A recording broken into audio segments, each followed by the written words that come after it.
All right, looks like that number is slowing down. What we have in store for you today is we have a small group of internal OMS folks who are going to give us an introduction to the topic. They're going to speak a little bit about our main care perspective and how we collaborate with OFI, and then they will pass it over to Ian Yaffe and Jessica Drenning from OFI to give us a presentation. I am very excited to see how many people we have joining us. Thank you all for taking time out of your day to be here. The folks from OMS that I'm going to be handing this off to for the first piece of our presentation are Jeff Allian, a health equity analyst, who will be presenting main care enrollment demographics. Sanat Osman, our member engagement manager, who will be presenting collaborations regarding communications and outreach, and Wendy Eames from Change Management, who will present on collaborations within operations.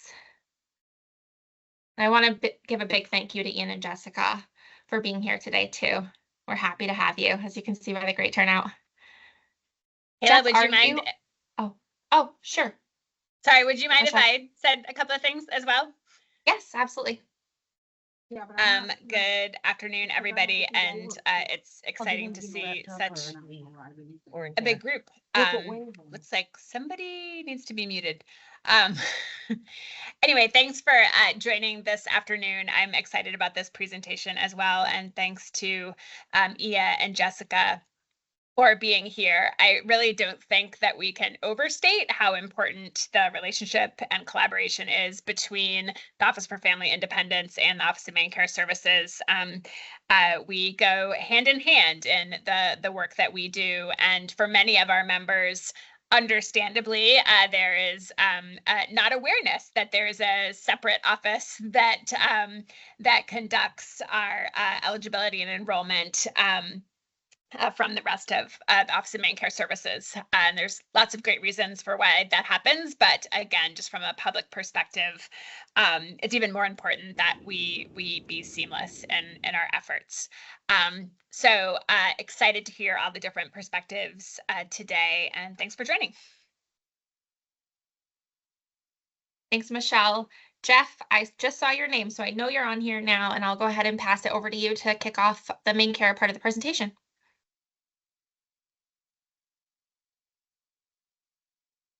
Hi, everyone. Good afternoon. So we are delighted to have you this afternoon to share about our knowledge and explore some opportunities for collaboration. So we would like to provide you with an overview of the composition of our main care population up to January 1st, 2024. So from left to right, the big picture is that we had reached a total of 490,000 of eligible people, including both main care and non-main care groups. And during the 12 months following February 2023, the program disbursed a total of $4.1 billion for our members. And we have, for the state of Maine, only 2 out of 5 Mainers are enrolled under the main care program. Now, at the county level, we have Cumberland County as a leading with 83,000 of enrollees depicted in the dark green color you can see on the screen, while we have Piscataqua County with the fewest, totaling nearly 7,000 of people. By age group, we have most our beneficiaries are adult, accounting for 58%, followed by the children, 28%, and the seniors, 14%. Next, please. Yes. When it comes to race, the majority of our members are white, accounting for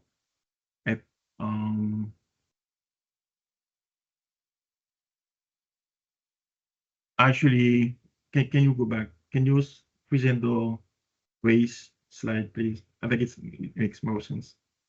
Yes, thank you.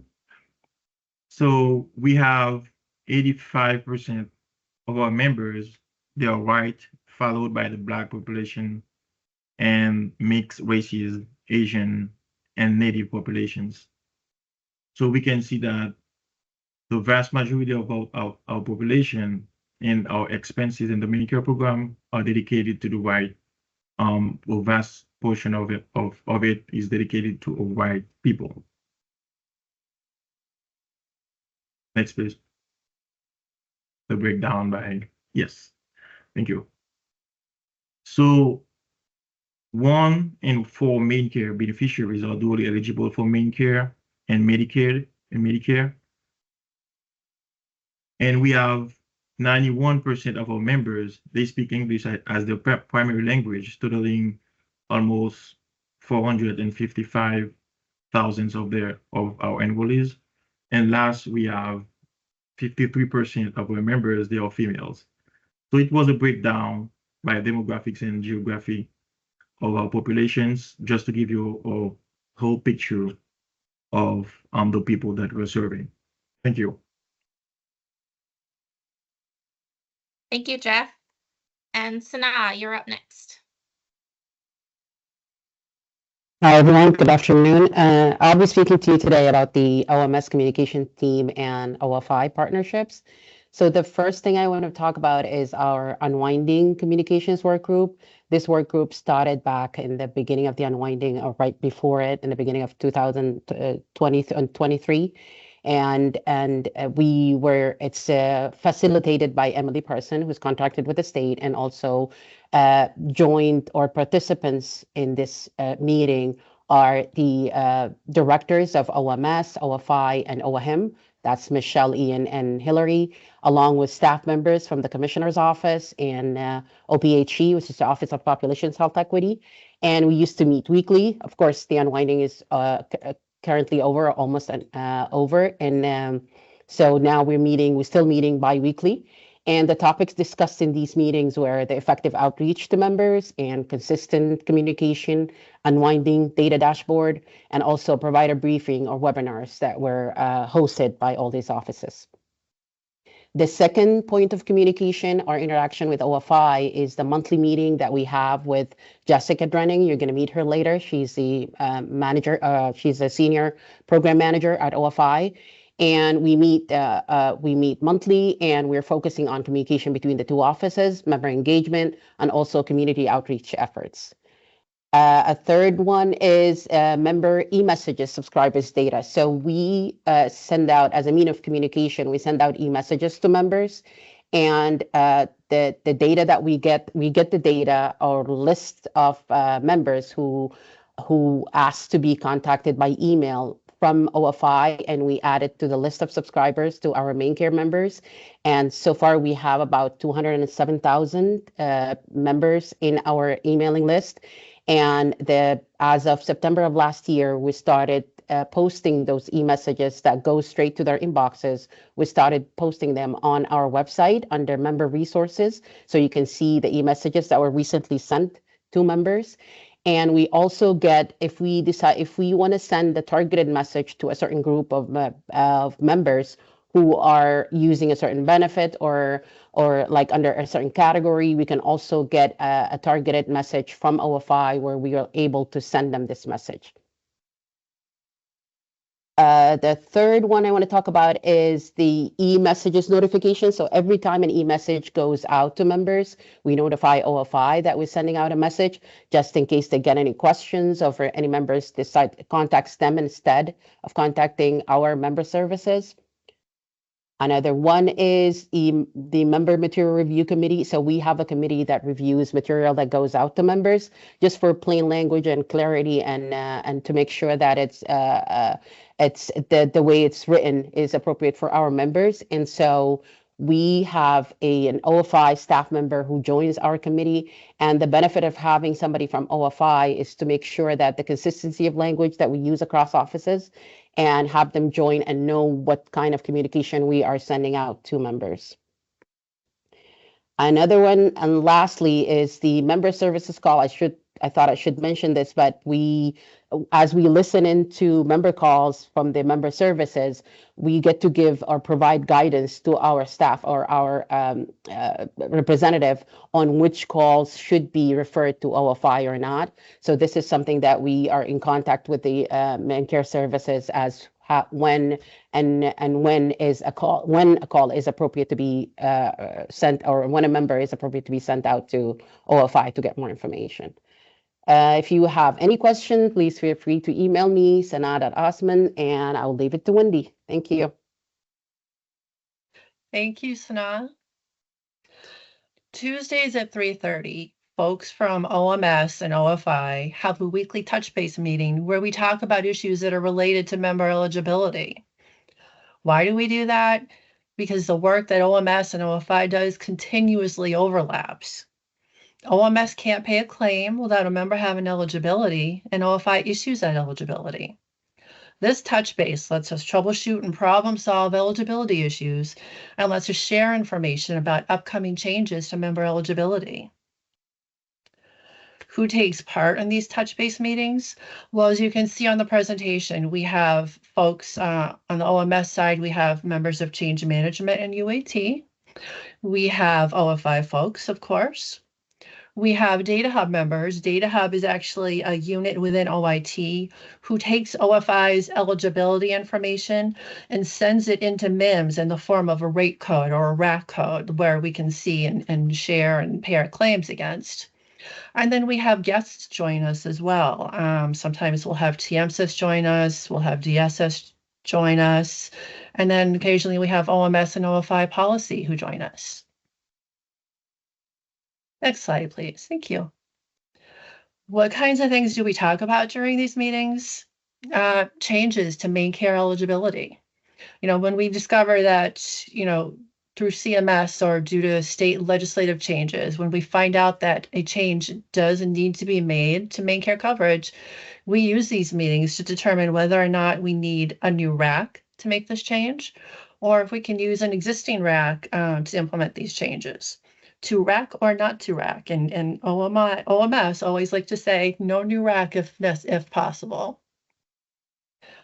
We talk about eligibility issues that prevent claims payment. As an example, if a member's rate code isn't compatible with a nursing facility coverage code and claims are denying, we'll look at the member's information and we'll determine whether the denial is appropriate or if an eligibility update needs to be made. At times, there are topics that involve other OMS or OFI units. Recently, we've had TMSIS join us. They needed to know whether OFI captures or plans to capture certain eligibility information that CMS is looking to collect from the states. At one point in time, we had OMS and OFI policy join us to discuss whether members who are eligible for CHIP can also be eligible to receive home and community-based services. Next slide, thank you. On this slide are some projects that we are discussing or have discussed during our touch base meetings. Currently, projects that we're talking about involve the Lifespan Waiver Project. And this is a new type of home and community-based services waiver, which is similar to our sections 21 and 29 in policy. And we're also talking about the Justice Initiative. And that's going to be providing main care eligibility to juveniles who are within 30 days of release from a correctional facility. Some past eligibility projects that we've collaborated on during these touch base meetings include adding member renewal dates to the provider portal, ending the RAC 3P, the Cub Care RAC, and adding new RACs 5S and 6H for immigrants into the system. This is a really, really quick summary of what we do and what we talk about during these touch base meetings. So if you have any questions, please feel free to reach out to me. My email is right on the slide. And now I get to introduce today's guest speakers. So as we know, we have Ian Yaffe, OFI's director, and we have Jess Drenning, who is OFI's senior program manager and a regular attendee of the weekly touch base meetings. So welcome, Ian and Jess. Thank you. Awesome. Wendy. Thanks so much for having us. Jess, do you want to do, before we pull up slides, do you want to do a quick, like, just intro of yourself and kind of background, like how you got to where you are? And I'll do the same after that, and then I'll start the slides. Sure, yeah. So thanks so much for the introductions, everybody. Jessica Drenning, the Senior Program Manager for Main Care here at OFI. I still do feel relatively new to this role, but it has been over 7 months now, and they've just flown by. I am definitely not new to OFI. I think I've been with OFI for a total of 13 years in various positions throughout that time. I did start at OFI as an eligibility specialist. I eventually became a regional policy specialist. I spent time doing our rulemaking and policy making, and in my previous position to this one was the long-term care program administrator. So worked overseeing the long-term care processes, workflow, and policy decisions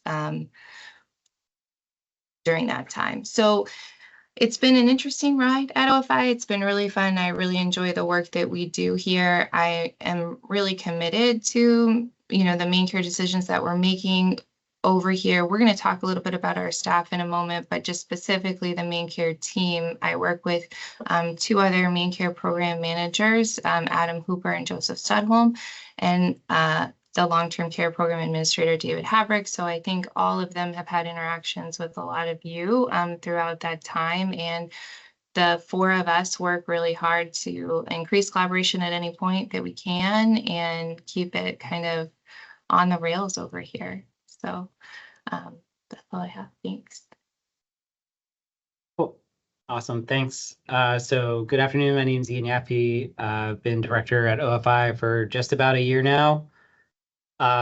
Previously worked in the commissioner's office as director of diversity, equity, and inclusion, and before that was at Maine CDC as we reestablished the Office of Population Health Equity. And then before that, I wasn't changing jobs as frequently. And I was a nonprofit executive director in Washington County for 12 years. So anyway, thank you for having me here today.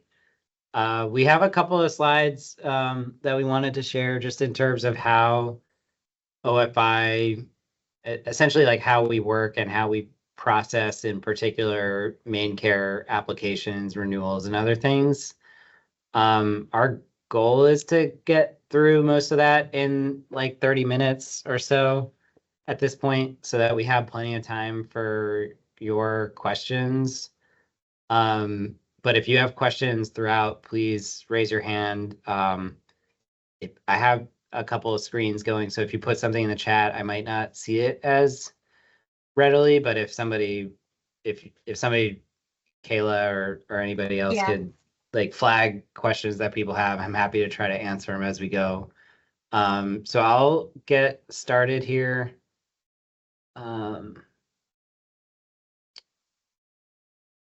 With that part. So the first thing wanted to share, we don't have a sort of different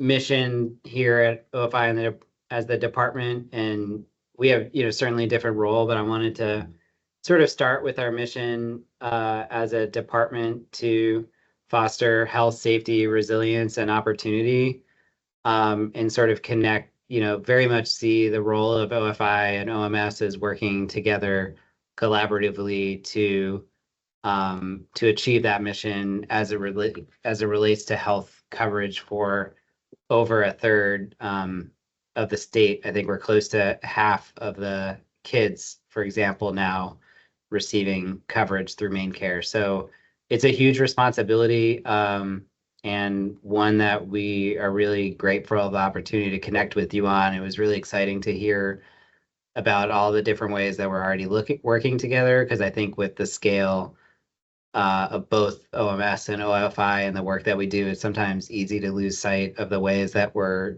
constantly working together to improve outcomes for members or for our staff. OFI operates, so Main Care is one of our unique programs that we manage eligibility for that program, but we don't manage benefits, as you probably all know.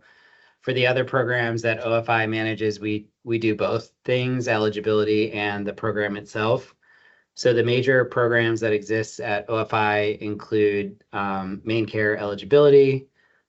We have the Supplemental Nutrition Assistance Program, SNAP Ed, SNAP Employment and Training, as well as a new permanent program called Sunbucks or Summer EBT that replaced the pandemic EBT program this year. We have temporary assistance for needy families and Aspire, as well as some related or TANF-funded programs with HOPE, Alternative Aid, and Emergency Assistance. All of those are, HOPE is a higher education program. The other are, cash assistance for people. And then we also manage the General Assistance Program, which is operated by municipalities across the state. And we have a division of child support enforcement and disability determinations for the Social Security Administration, the medical portion of those determinations. So it's a lot of stuff constantly going on.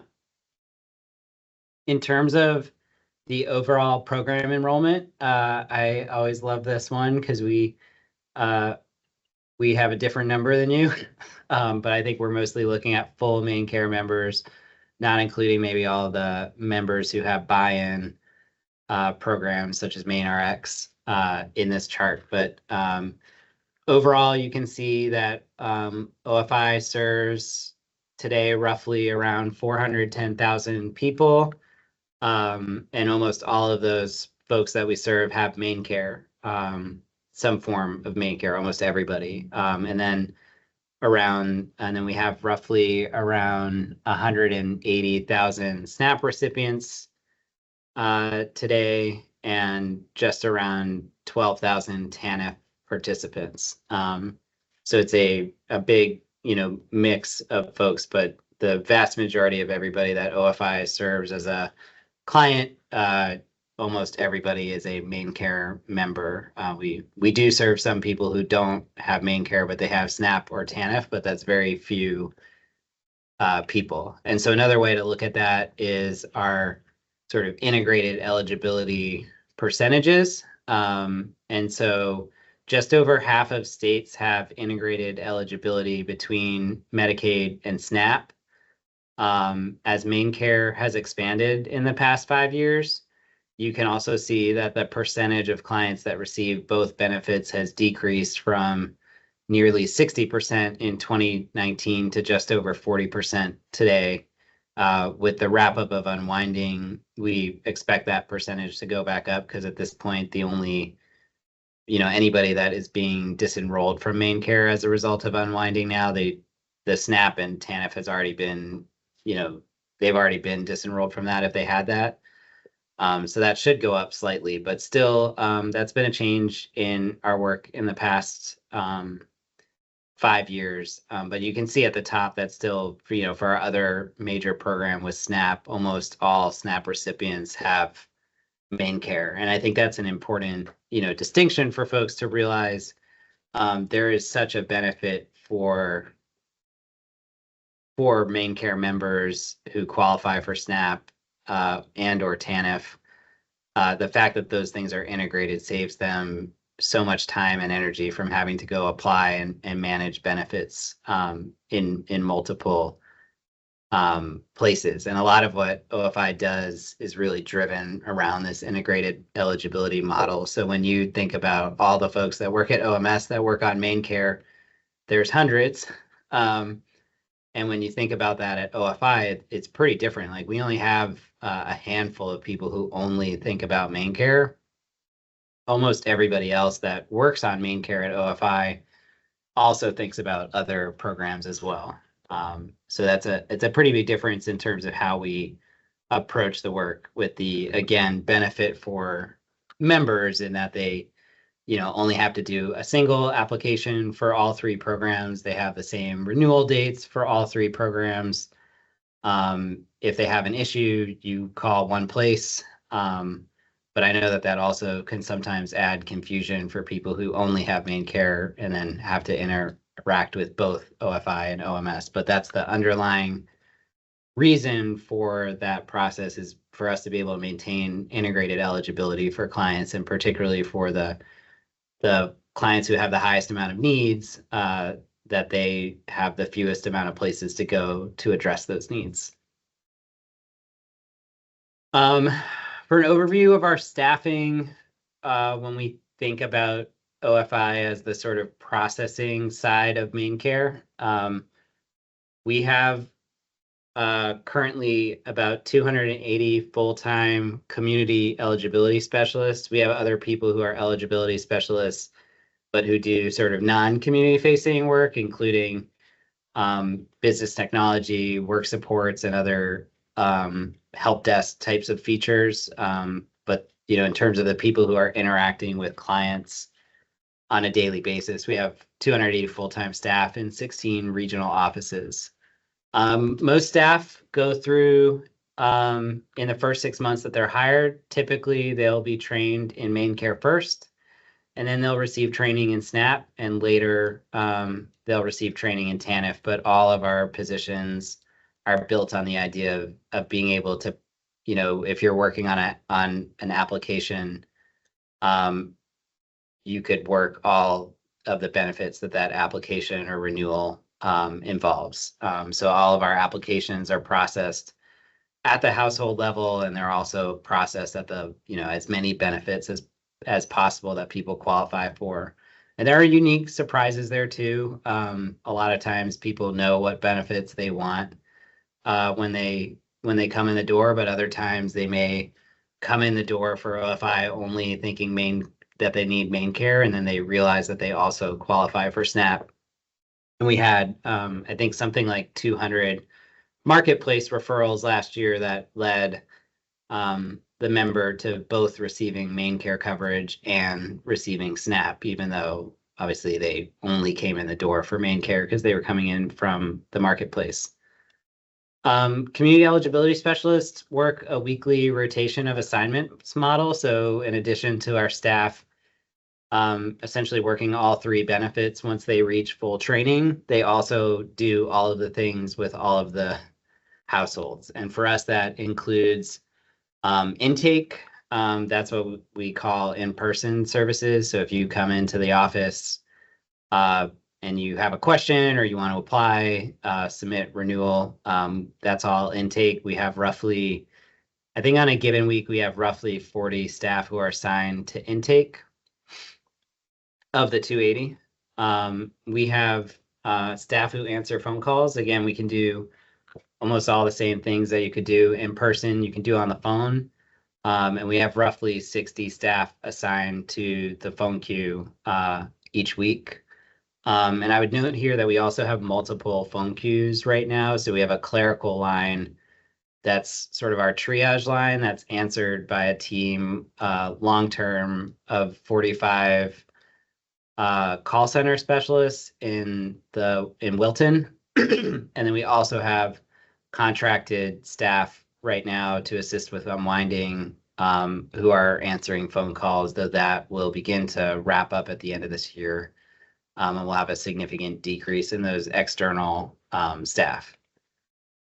And staff also process applications as like one focus that they might be working on for a week. They might be focusing on re-verifications or recertifications or renewals, depending on what you think of those as. And also people submit updates to us and staff need to process those updates.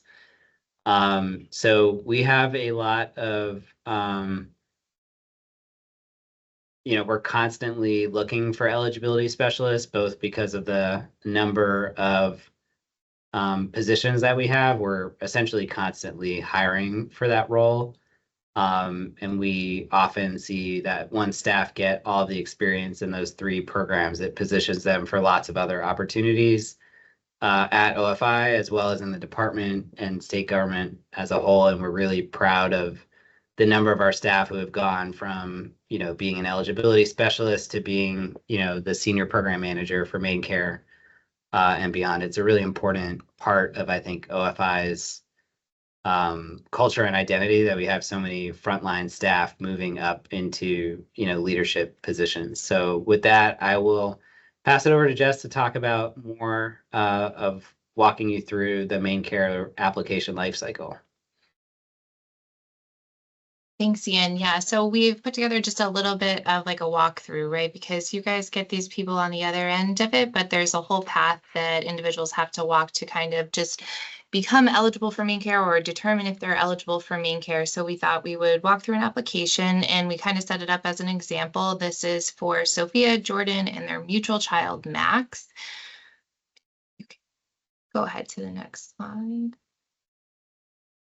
So we definitely have worked hard to encourage lots of different avenues for application submission. So we've done a lot of work on our My Main Connection website, which is sometimes also referred to as the portal on our side, to encourage people to submit their applications online. They can apply by phone. We can take signatures over the phone on a recorded line. They can apply in person by walking into a local DHHS office, and they can also apply via mail, fax, and email. So we've tried to make it as simple as possible for people to get to us, and we're also continuing to work on things that will encourage other avenues. And one of the other avenues we're continuing to work towards is an assister functionality in the portal. We've set up authorized representative functionality in the portal. Any way that we can help individuals get to us and make submitting an application easier, we are committed to trying, to doing, and encourage people to apply whatever way works best for them. Not one necessarily equals better or faster service than the other. They're all kind of given equal priority on our side. And so we just want people to take the avenue that best suits like what they're able to do. And we know that there are some people that cannot access us online without the help of someone else, or that will only ever be able to walk in. Maybe they don't have a phone. So we know that having all of these kind of modalities is really important to the people that we're serving. We can go to the next slide, please. Just to like pause a little bit before we get into it too, is just to little level set on some of the overall volume that OFI is receiving. These numbers in front of you are from the time period of July through September of 2024. So the applications, it's on average close to maybe 2,000 a week. Recertifications average about 2,300 a week, and SNAP about 1,000 a week, and updates just an astronomical weekly number that comes out to an average is almost 8,000 updates weekly received. So we are continuously working on ways to improve how we can work through all of those things. And I think if we click one more time, we'll see kind of how we were able to kind of work through them and what we were able to get done. We have a team, our operations team, that is monitoring how we are doing this work and where we need to allocate resources or change what we're doing to meet the goals of, again, processing as much work as we can so that we can get people the benefit that they need as quickly as we can. Oh, yeah, and the call center, always a good number to throw into. We are definitely handling a lot of calls. So, and as Ian mentioned, that number should shift as the changes happen with our staffing coming up in January. But again, still prioritizing being accessible to people in whatever way they need us.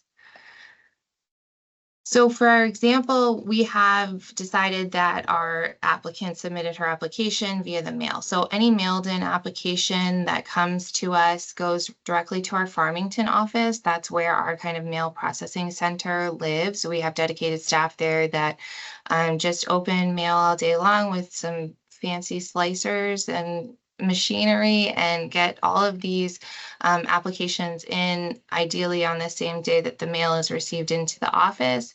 They indicate the day that it was received, so we have a record of their application date, and we can honor that when we're granting benefits. And then we index all of that information kind of into our processing system, which all eligibility staff use. So that's the other part of the work that they're doing. They're not just kind of using one system to run it all. They're looking in a work processing system, they're working in the eligibility system and in the document imaging system. They're having to put all of those kind of pieces together for each application, recertification, whatever the piece of work is that comes to them when they're doing it. The time standards that are established for main care processing are 45 days, and we monitor that. Multiple teams of us monitor that. So from a program management standpoint, we're looking at that. From an operations standpoint, we're looking at that. And it's something we're always shooting to, make decisions as timely as possible so that we're not going over that 45-day mark for main care. Jess, can I ask a quick question from the chat? Sure. Is it 45 calendar days? Or It is. days? Okay, great. Thank you. And Jess, do you want to mention implications of if you go beyond the 45 days, just briefly? It's just bad news. No, I'm just kidding. There's a temporary coverage option available beyond the 45 days. And that's fully state funded. So if we're going beyond the 45 days and it's our fault as the department, then we're obligated to put individuals on temporary coverage, which means we're paying for the full cost until we can make a decision on their application. If we're able to determine eligibility and go back, we can go back and it kind of takes it away. But if they're determined ineligible for benefits, then anything they received on their temporary coverage is permanent and it kind of stays there as state funded dollars. So that's, again, why we really try to avoid putting ourselves in a position where we need to use state funded money to pay for services. I would just add that that's a unique temporary coverage. The 45-day standard is national, but the temporary coverage is a unique thing in Maine that resulted from a court settlement or consent decree that was, I think, many, many years ago now, but it's the result of temporary coverage is unique to Maine. Other states may have it too, but in our case, it's resulting from a court settlement. It sounds to me like you just confirmed this, but I'm going to confirm because we have the question in the chat. So the 45 days is a federal requirement, correct? The processing time standards are, but then how we handle it after are not. Thank you. And it's different too. I mean, we have different processing expectations for each. Like, this is where it gets interesting. Almost all of our applications and renewals are by definition going to be main care applications and renewals, but some of them are also SNAP applications and renewals that have different processing timelines, faster ones. And then TANF has its own expectations too. So I think that's the other challenge for staff when we look at timeliness, is that it often, like, one single application might have 3 different standards that it's held by. And an eligibility specialist would be responsible for, knowing all 3 of those, not just the main care one.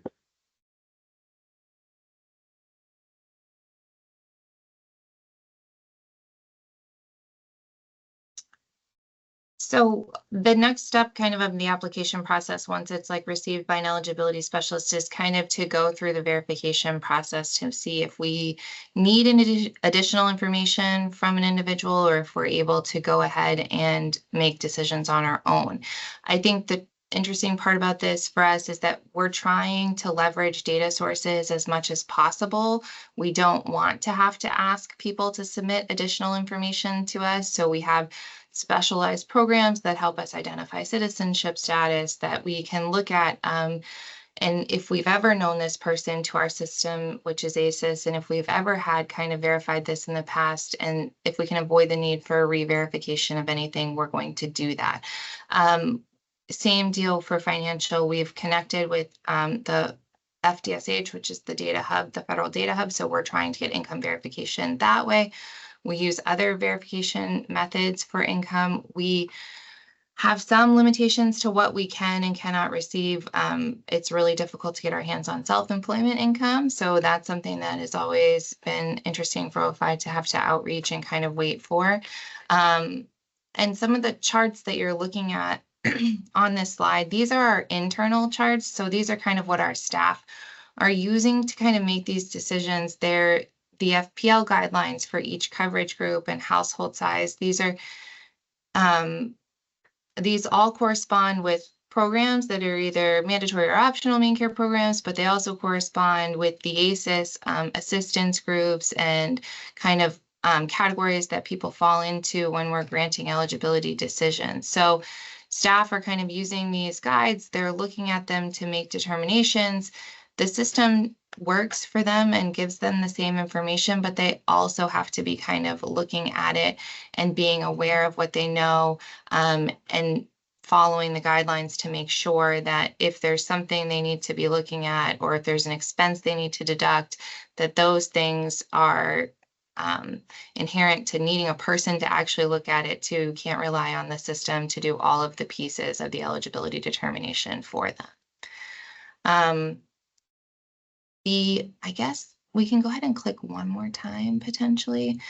Yeah, so I think they've just laid out that, like, for our application that we were walking through, there are different FPL guidelines and budgeting that you might be looking at for different members of a household. So every household has, we look at it on a household level and we try to look at benefits on a household level, but main care is so unique in that each person could fall into an additional coverage group. So you could have one person that qualifies as a pregnant individual, one person that's qualifying as a child, one as a parent caretaker, and the requirements for each of those people potentially could be different. And if you have an instance where one of the people is also elderly or disabled, you could be having to have discussions about asset verifications, which you wouldn't have to have with a Magi only kind of application. So there are a variety of just checklist items that each eligibility specialist is running through in order to make sure they're arriving at the correct decision, that we're not asking for people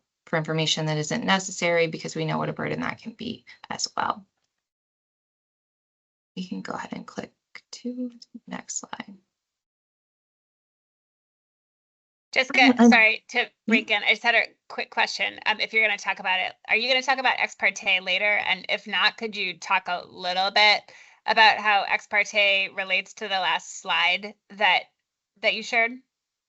Yeah, so let's go back, because I don't necessarily have a ton of plans to talk about it, but we can kind of talk about it. And I think it's a good place to do it when you're also looking at these numbers. So with the ex parte requirements at renewal, we're working to, what is passive renewal. We're working towards renewing people without having them need to interact with us. So because we're an integrated system, we are a little bit limited in that we can passively renew them for main care, but potentially they could still need to provide information to us if they also have SNAP benefits. But if we are looking at just a main care only household and they get to their recertification period, we're working in the month prior to that to send them through our system and have a data match run on income.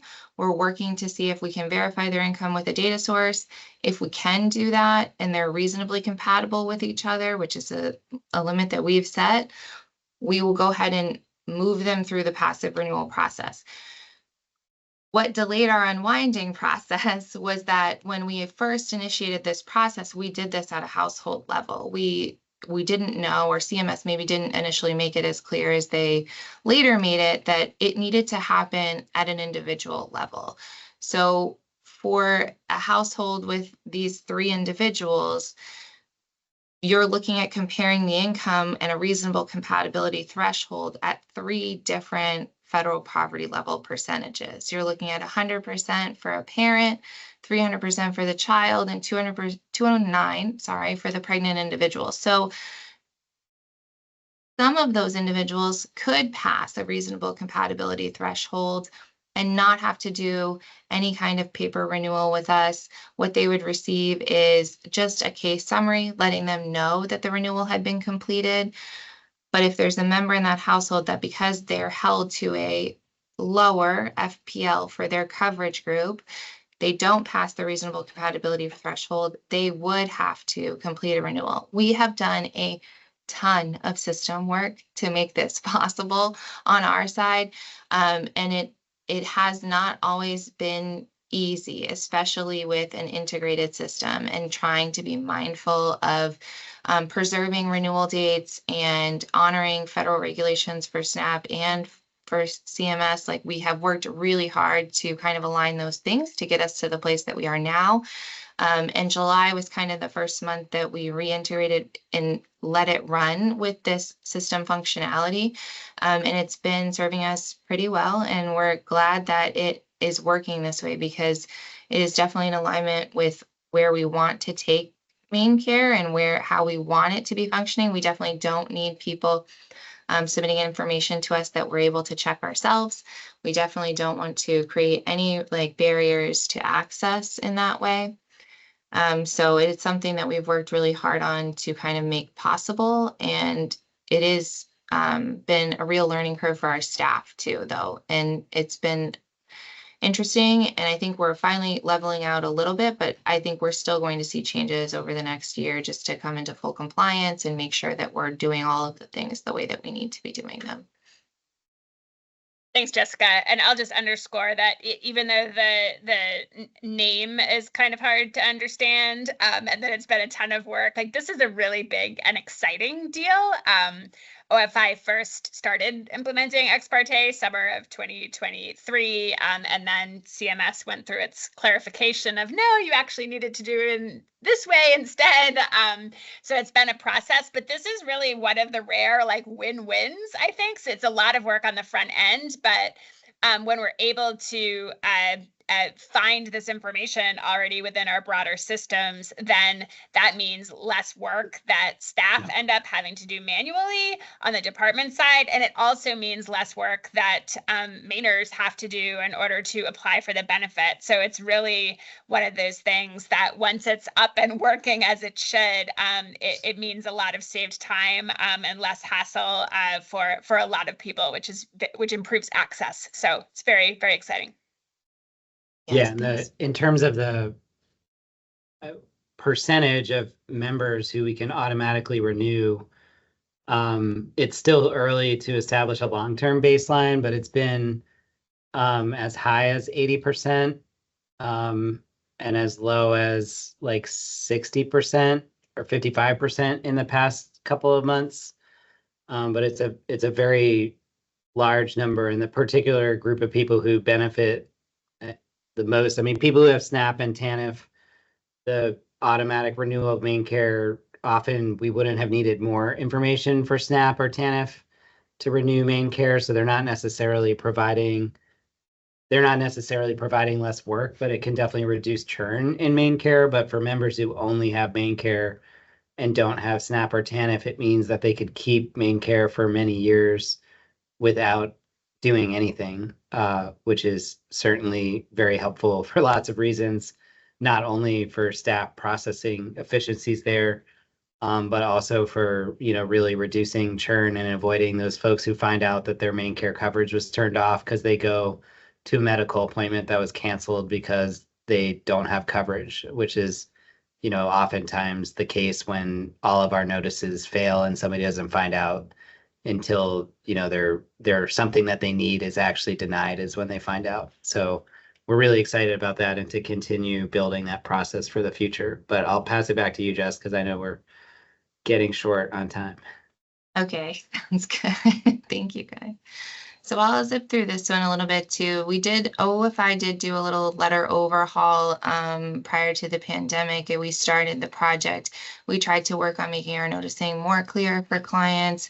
We changed the formatting. We kind of made some general updates in the hope that, again, we're making this as easy as possible for individuals to get the information they need right up front, and that we're making all of our requests really clear. In the application process, there's potential that we're sending a contact letter. In that contact letter, we're asking for clear due dates of when we want information returned. We want the expectations to be really clear. If they want to call us, if they want to email us, we're trying to really give them any avenue to kind of respond to our request that works best for them. You can click a little bit more too.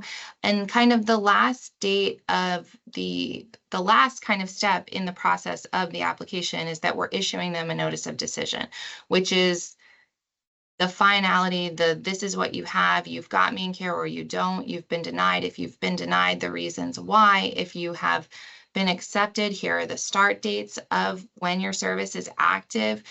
We tell them that they will potentially be receiving a main care card if they're new to the program. We kind of try to give them a heads up. We also offered like the member services phone number in that kind of messaging as well. So every single time we're making a decision on someone's benefits and accepting it in our eligibility system, a notice of decision is mailed to them. If they've signed up for e-noticing and they want us to use their email address, then that will be the way that they receive this information. It will be viewable to them when they log into the portal. They'll receive emails letting them know they have messages there to review. So again, just a lot of changes over the past couple of years to make this process easier for people. It's still not perfect, and sometimes they get mail and it's 23 pages long. If we're making decisions for multiple members over multiple months, it's not a perfect system, but it definitely has made our noticing more accessible. The font, even just the font being bigger, we had a lot of complaints previous to the changes. So just working to make everything that we kind of do when we interact with clients easier for people to access, to understand, and that's the goal. We can go to the next slide too. When we also grant benefits, if we happen to have individuals on the phone or in person in the office, we talk to them at that time about, what your responsibilities are for reporting changes to us, like how you can stay in touch with us. If there's a change to your circumstances, how you can let us know, and ways to do that.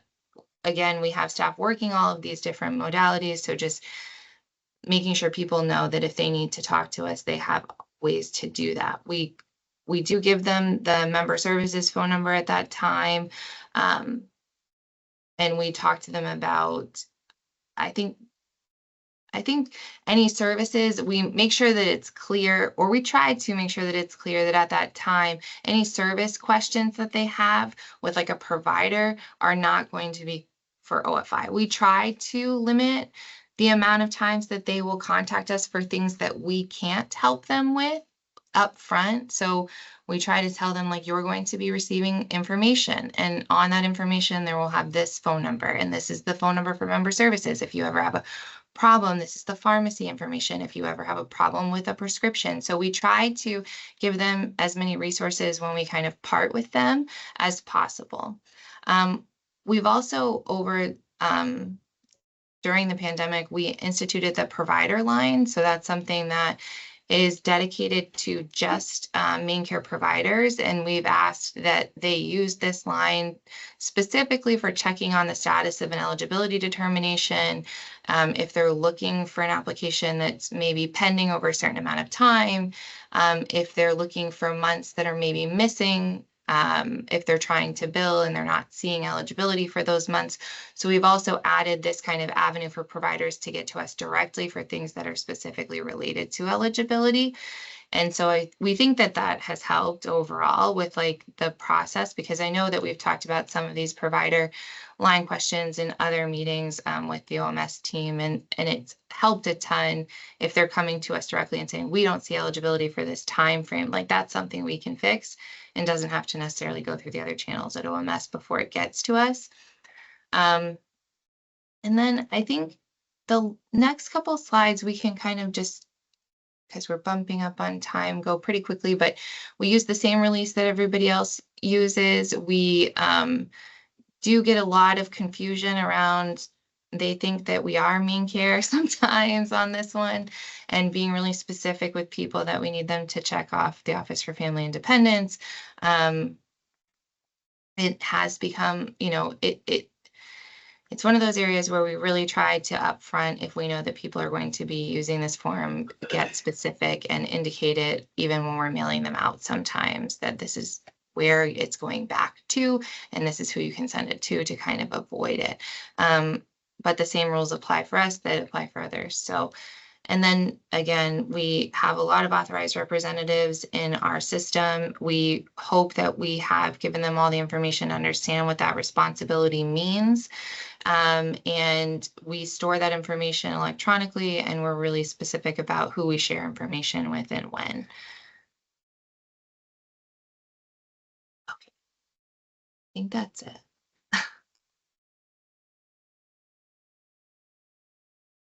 Jess, there's a question in the chat. Could you give an example of a time when it is appropriate for a provider to call OFI's provider line instead of OMS's provider services line? So Jess, for you somebody actually already who, answered it. yeah, You answered it already. Okay. So Okay. I'm good. Great. Thank you. Thank you. Well, I'll run through a quick, one of the things we thought was helpful, and we're really hoping to do a better job of this, trying to do like forecast out the things that are changing that might impact members or things that just folks should know about before the phone calls come in. We're pretty good at reacting to like, hey, we got like 1,000 phone calls about this change, and now we'll like put out additional guidance. So we're trying to forecast those things out that might generate a lot of questions. So these are some things that Jess and I had thought about, of things that just you might want to know about, but I know we're right at time. So I think I'd rather make sure that there's an opportunity for folks to ask questions than to have me, spend a couple minutes reading the list and say bye. But we really look forward to continued communication and partnership. We have some expanding staff in that area this year that we're excited about having.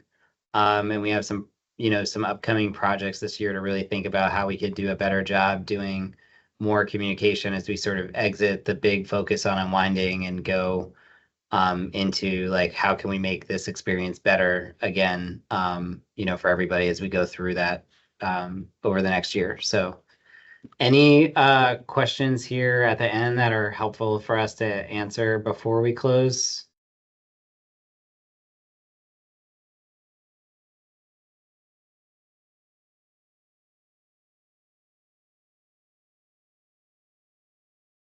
Say maybe not hearing them. Some of the exciting projects that we have, one is a project to increase our use of email. We send a lot of notices to clients, and then if you have electronic noticing, you get that notice electronically, or you get a letter. And during unwinding, we had a lot of additional forms of communication we sent to people, letting them know about actions that were going to be occurring by email or text outside of the noticing process. We call those pinpoint messages, or that's the service, I guess. And we're excited about a project to do that for more things than just unwinding next year, including, everybody to say like, hey, you have a renewal coming, or like, we got your application. Okay, now like a week later, like, we touched your application. We're working on it. We didn't just got it. Your decision was made and it's being mailed, so that we just can try to keep people better informed. And that'll definitely be something we work closely with OMS on, for, those things that will impact, almost all of those things will impact main care members. We have an automatic referral project we're working on, where we try to figure out a way to increase opportunities for clients to give us permission to share their information with other agencies. So, for example, there's a power discount called the Low Income Assistance Program, and OFI basically knows about everybody who qualifies for it, but the utilities don't. And so we're trying to create a process where clients could give us permission to share that information directly with their utility, so that they would just get a discount on their bill without having to do anything additional besides maintain their benefits at OFI. And so lots of things, I think, in the spirit of trying to make things easier for clients, easier for staff, reduce churn, and just help people better understand all the messages that we're sharing with them so that they know what they need to take action on, and what they need to do. So thanks again for having us today, though. We really appreciate the opportunity. We'd love to come back and share more in the future with you. Thank you both so much. This was great. This was great. Thanks for your partnership, Ian and Jessica. Have a good afternoon, everybody. Talk through. Thank you. Thanks. See ya. Yeah, we can do that. Yeah.